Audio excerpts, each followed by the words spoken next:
أعوذ بالله من الشيطان الرجيم بسم اللہ الرحمن الرحیم۔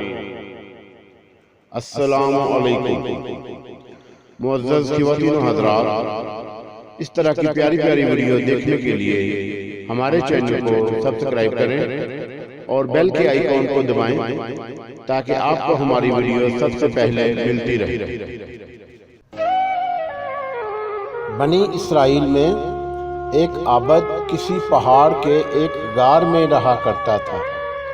نہ لوگ اس کو دیکھتے نہ وہ لوگوں کو دیکھتا تھا۔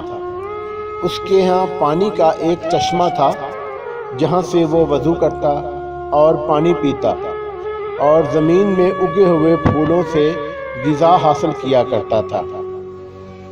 دن کو روزہ رکھتا اور رات قیام کرتا اور عبادت میں بالکل سستی نہ کرتا۔ اس پر سعادت کے آثار نمایاں تھے۔ جب حضرت موسیٰ علیہ السلام نے اس کا شہرہ سنا تو اس سے ملاقات کرنے کا ارادہ کیا۔ جب دن میں تشریف لے گئے تو وہ عابد نماز اور ذکر و اذکار میں مشغول تھا، اور جب رات کو جانا ہوا تو وہ اللہ عز و جل کے مناجات، طلب نجات کے لیے اللہ تعالیٰ کی بارگاہ میں دعا میں مستغرق ڈوبا ہوا تھا۔ حضرت موسیٰ علیہ السلام نے اسے سلام کرنے کے بعد فرمایا، اے شخص، اپنی جان پر نرمی کرو۔ اس نے عرض کی، اے اللہ کے نبی علیہ السلام، مجھے ڈر ہے کہ کبھی غافل نہ ہو جاؤں، موت کا وقت آ جائے اور میں عبادت الہی میں کوتاہی کرنے والوں میں نہ ہو جاؤں۔ پھر حضرت موسیٰ علیہ السلام نے استغفار کیے فرمایا، کیا کوئی حاجت و ضرورت ہے؟ اس نے عرض کی، بارگاہ الہی میں عرض کیجئے کہ وہ مجھے اپنی رضا و خوشنودی عطا فرما دے اور تا دم آخر اپنے علاوہ کسی کی طرف مائل نہ کرے۔ چنانچہ جب حضرت موسیٰ علیہ السلام جبل طور پر مناجات کے لیے حاضر ہوئے اور کلام باری تعالیٰ کی لذت میں مستغرق ہو گئے تو آپ علیہ السلام کو اس عابد کی بات یاد نہ رہی، تو اللہ سبحانہ تعالیٰ نے خود ہی ارشاد فرمایا، اے موسیٰ علیہ السلام، تجھے میرے عابد نے کیا کہا؟ آپ علیہ السلام نے عرض کی، یا الہی، تو خوب جانتا ہے۔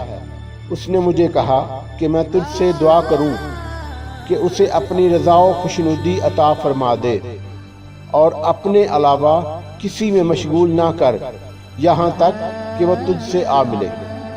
اللہ عز و جل نے ارشاد فرمایا، اے موسیٰ علیہ السلام، اسے جا کر کہہ دے کہ وہ دن رات میری جتنی چاہے عبادت کر لے، پھر بھی اپنے گزشتہ گناہوں اور برائیوں کی وجہ سے جہنمی ہے، اور مجھے اس کی ایسی ذلیل و رسوا کن باتوں کا بھی علم ہے جو میرے علاوہ کوئی نہیں جانتا۔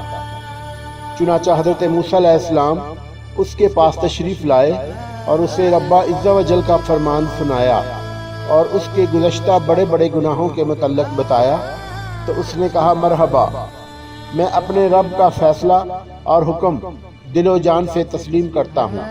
وہ ہر شے کو دیکھنے والا ہے، اسے ہر شے کا علم ہے، اس کے حکم کو رد کرنے والا کوئی نہیں، اس کے فیصلے کو پھیرنے والا کوئی نہیں۔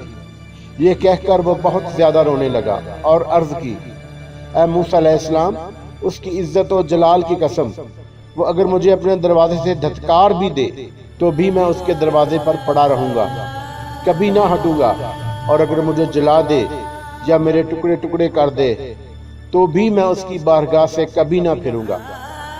جب حضرت موسیٰ علیہ السلام مناجات کے لیے جبل طور پر تشریف لے گئے تو عرض کی، یا اللہ، تو خوب جانتا ہے تیرے عابد بندے نے کیا جواب دیا ہے۔